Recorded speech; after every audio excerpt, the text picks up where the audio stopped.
नमस्कार मित्रों, मैं आचार्य शंकर ठाकुर जी आप सबको अपने YouTube चैनल पर आत्मा के सूक्ष्म गहराइयों से स्वागत करता हूं।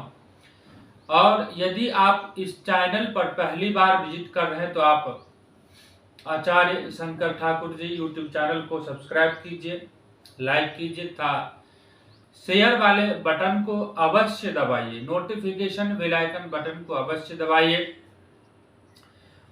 ताकि आगे जो एपिसोड लेकर मैं आऊं उसका नोटिफिकेशन और सूचनाएं सबसे पहले आपको प्राप्त हो और आप इस ज्योतिषीय कार्यक्रम के द्वारा जो उपाय मैं आपको बताता हूं इसका सबसे पहले लाभ आपको प्राप्त हो। मित्रों, आज हम बात करेंगे, जैसे कि आप जानते हैं, फिलहाल श्रावण मास का पवित्र महीना भगवान भोले शंकर का चल रहा है और इस महीने में ही समुद्र मंथन हुआ था। देवताओं और राक्षसों ने मिलकर समुद्र मंथन का कार्यक्रम किया था। समुद्र मंथन से ही कई सारे वस्तुएं निकला था, उसमें से एक विष भी था।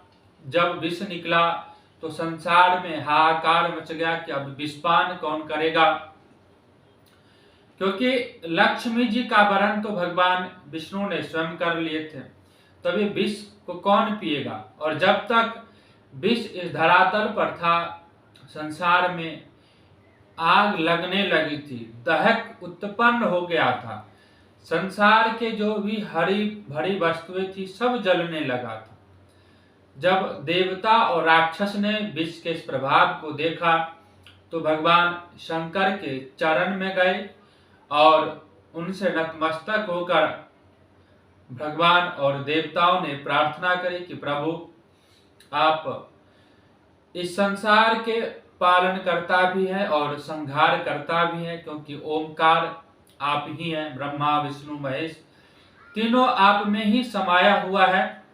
तो किसी न किसी कारण से, किसी प्रकार से आप इस ध्यान से बाहर आइए और इस विष को निदान कीजिए, विष का पान कीजिए। तो भगवान शंकर ने देवताओं के आवाहन पर ध्यान से बाहर आए और कैलाश से नीचे उतरकर समुद्र के पास गए और समुद्र से जो विष निकला हुआ था उस विष को पान कर गए, उस विष को पी गए।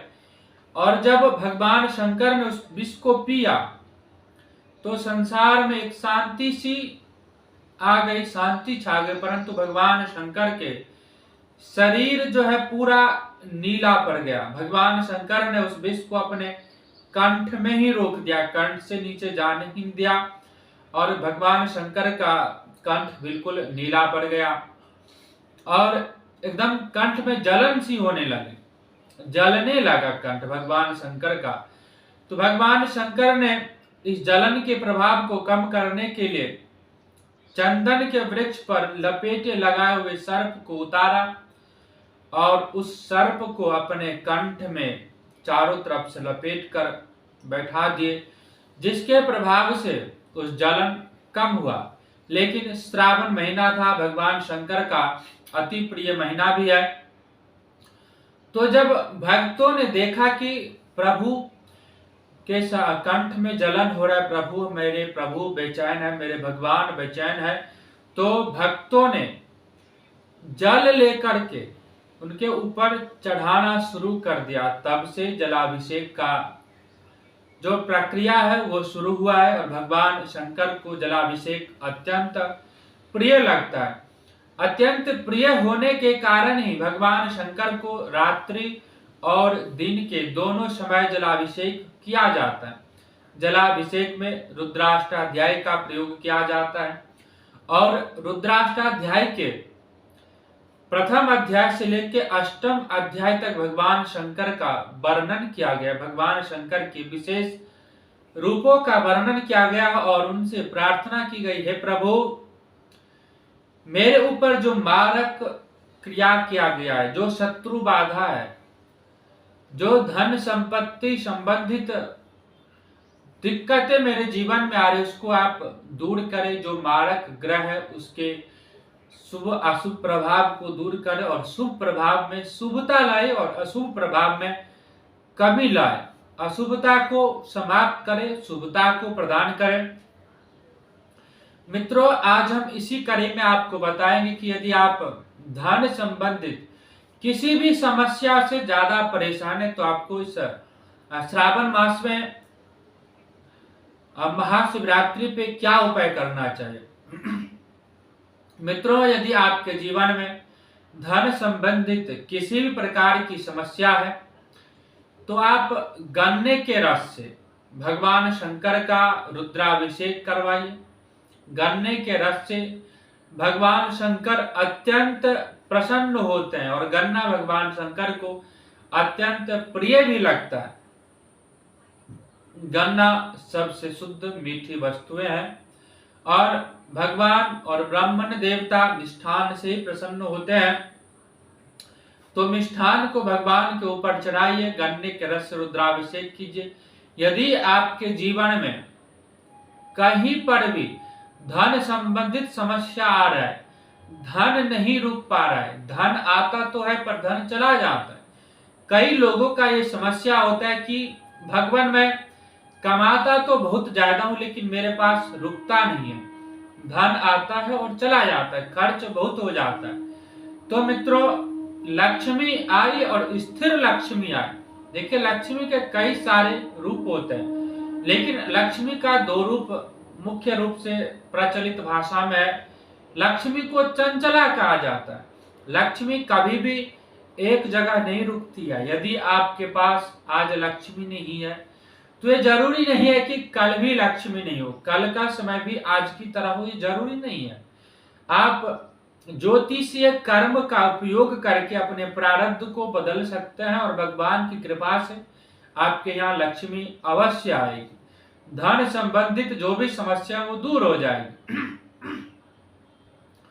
तो धन संबंधित समस्याओं को दूर करने के लिए और स्थिर लक्ष्मी को घर में बनाए रखने के लिए, लक्ष्मी चली न जाए, इस उपाय को करने के लिए, इस उपाय को करने से लक्ष्मी स्थिर रहती है।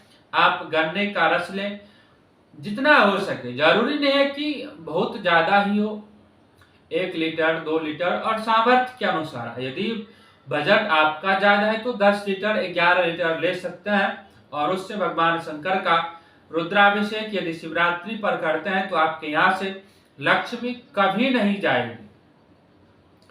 मित्रों, दूसरा उपाय यह है कि आजकल लोगों में शत्रुता बहुत ज्यादा बढ़ गया है, एक दूसरे के ऊपर हावी हो चुका है शत्रुता। लोग यदि थोड़ा सा भी एक दूसरे का बुराई कर देता है, एक दूसरे को आंख दिखा देता है तो ये सोचता है कि तो मेरा परम शत्रु हो गया। ये शत्रुता नहीं है, इससे बचना चाहिए। लेकिन हाँ, यदि बहुत बड़ी शत्रुता में है, आप फंसे हुए, शत्रुओं के बाधा से घिरे हुए हैं, शत्रु आपके ऊपर हावी हो चुका है, आपके किसी भी कार्य को संपन्न नहीं होने दे रहा, हर कार्य को रोक रहा है, यदि शत्रु आपका आपसे प्रबल है तो आप इस श्रावण मास में या शिवरात्रि पर सरसों के तेल से रुद्राभिषेक कीजिए या भगवान शंकर पर थोड़ा सा सरसों का तेल चढ़ाइए।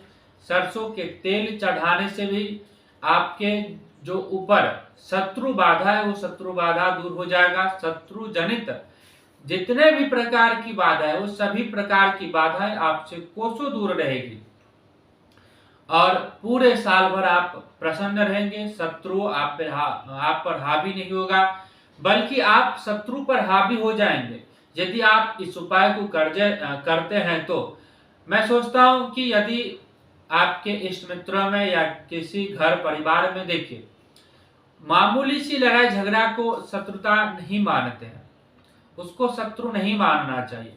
आसपास में यदि किसी से मनमुटाव हो जाए तो उसको शत्रु नहीं मानना चाहिए, क्योंकि आज मनमुटाव है, कल को होना हो फिर से झगड़ा समाप्त हो जाए और आपकी बातचीत शुरू हो जाए।